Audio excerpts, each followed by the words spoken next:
Closed doors, I'm a fool for your love.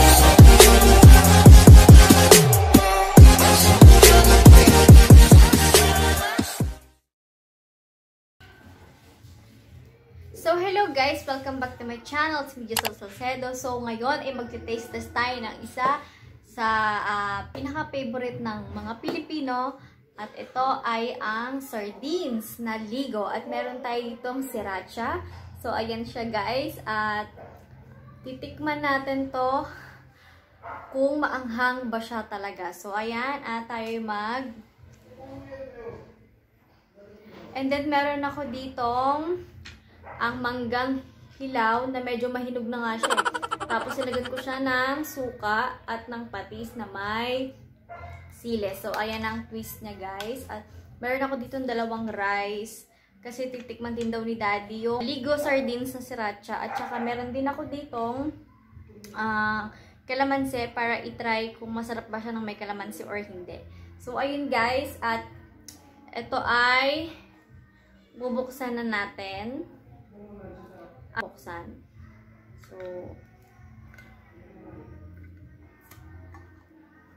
So, ayun guys. Open na natin siya para matikman na natin kung ito ba ay masarap.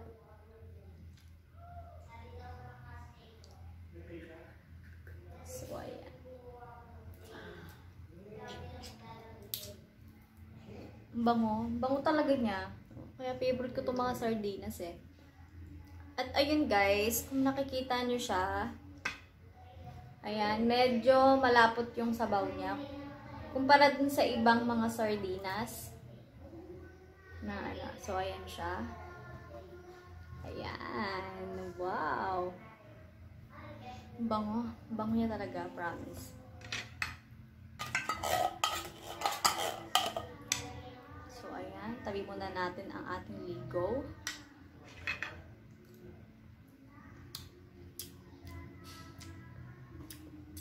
Fairness, maanghang nga siya. Kakainin ko na tong isang rice. At ayan. Guys, kain po tayo.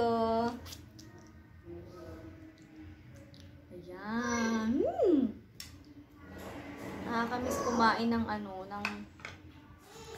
ng sardinas.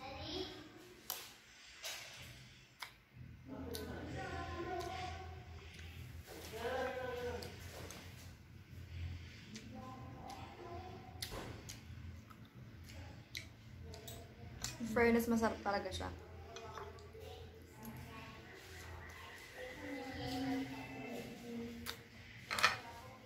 Kung ikukumpara mo siya doon sa ligo na red, yun kasi medyo maanghang siya, pero hindi ganito na maanghang. Parang times 2 yung anghang nito para sa akin na. Pero kasi ako, sanay naman ako kumain ng mga maanghang, kaya para sa akin, hindi naman na ganun kaanghang. Pero may anghang na nararamdaman. Kumakagat siya sa labi.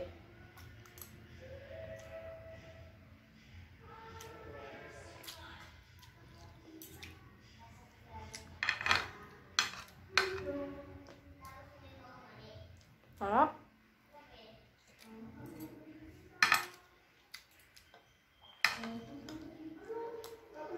Alam niyo guys, pag kumakain ako ng sardinas, walang tapon. Lahat, pati yung buto niyan, yung laman sa loob, nakain ko. Sarap kasi niya.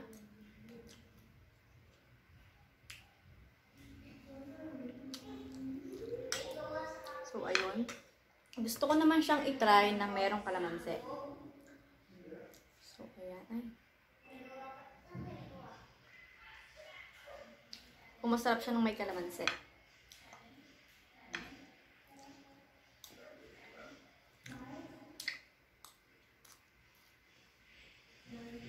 Masarap siya.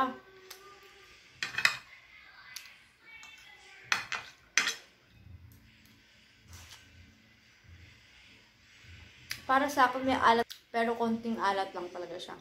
Sakto lang yung pagkaalat niya. At kapag nilagyan mo siya ng kalamansi, nawawala yung alat. Ang kalamansi kasi pampatanggal din ng langsa. Kaya pag ako nagsasardinas talaga, nilalagyan ko ng kalamansi. Tapos nalagdagan ko pa ng sili. So, ayan. Ang sarap na guys. Kain tayo. Para sa inyo.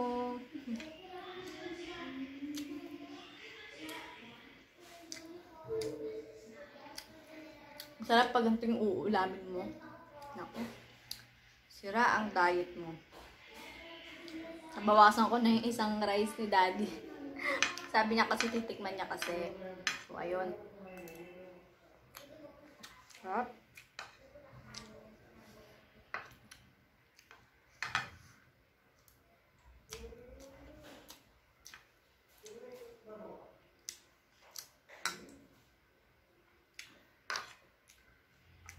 Sarap.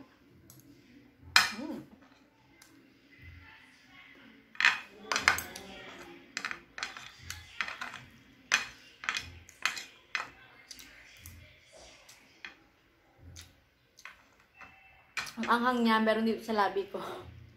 Kasi yung ligo na red, maanghang siya pero parang hindi mo ganun kadama. Hindi ganun maano yung anghang. Sarap.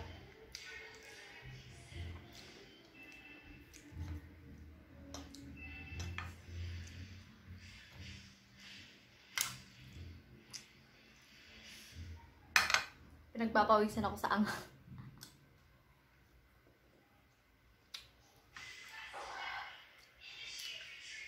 Sarap din siya ng may kalamansi. So, ayan. Lagyan natin siya ng kalamansi. Kasi ayaw ni Daddy na may kalamansi sa ganito, kaya hindi ko nilalagyan.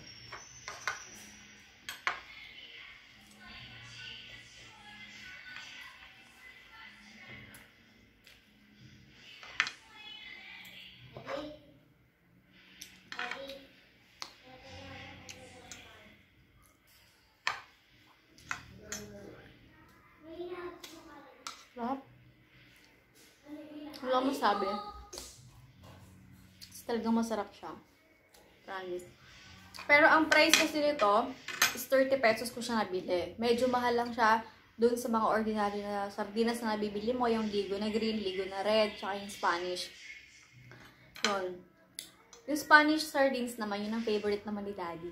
Sobrang favorite ko talaga yun. Ako, pag nag-grocery kami, talagang kumukuha siya ng maraming ganun. So, ito kasi na-try ko kasi, itry ko kasi may mga nakita ako nag-video, gumawa ng video about dito. So, ayun na tuwa lang din ako. So, ayun, nakiuso din tayo. So, ayun guys.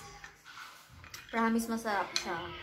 Lalo na kung yung mga sardinas na ganito, pwede mo naman siyang isahog sa mga sotanghon, yung ganun. Pwede mo siyang mapadami. Kahit na yung gantong, yung mga gantong sardinas, hinahalo ko yan sa pechay.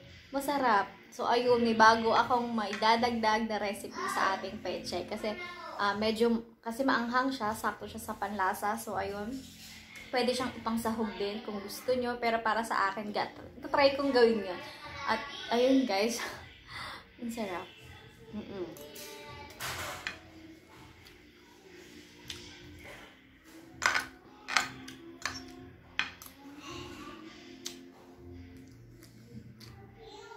Ako kasi, sanay na talaga ako sa mamaanghang.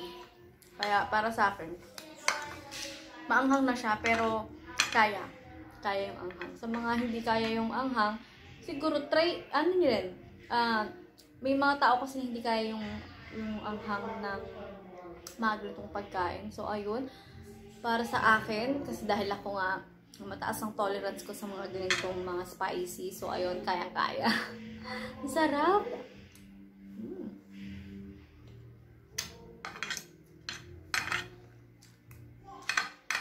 Ang sarap na sa kanin talaga. Ang linamnam.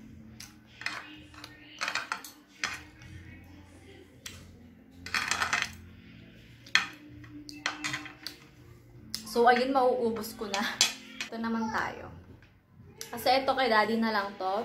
Titira ko sa kanya kasi nga gusto niya tikman. So, masarap. Partner niya sarap.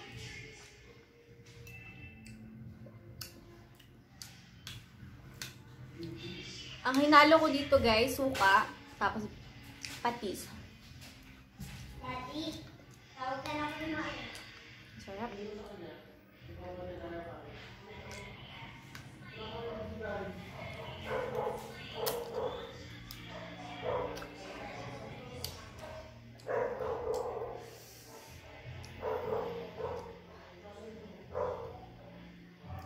Uy, ang sarap nga.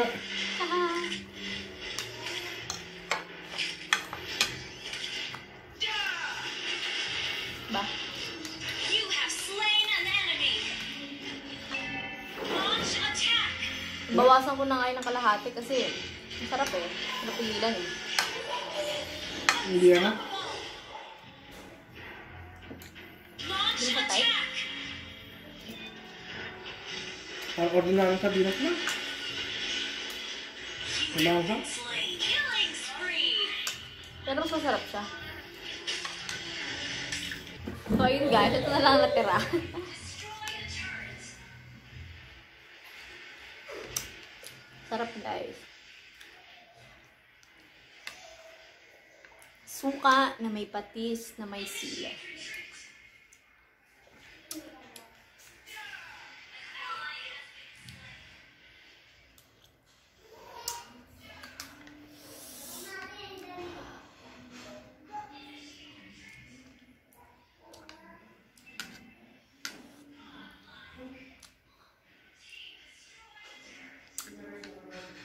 Sarap. Ano guys, parang pinagpapawisan.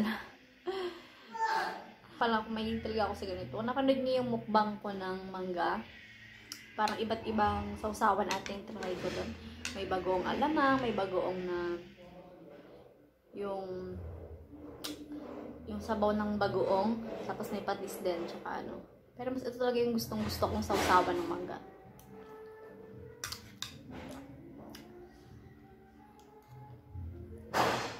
Harap. Pag ito talaga, buhay na buhay yung dugo ko pag nakakakain ako ng ganito.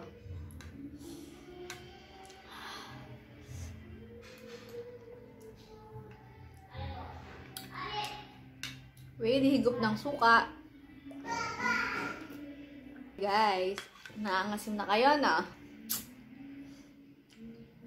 So again, guys, at hindi ko na uubusin to sa inyo kasi mamaya-maya na naman. At ayun, guys, salamat sa panonood nyo. Sana mag-enjoy kayo at sana mag-subscribe kayo sa aking channel kung nag-enjoy kayo. At like, comment, at share po ang aking video kung kayo ay natuwa. At ayun guys, I'm Giselle Salcedo and bye-bye! Behind closed doors, I'm a fool for your love.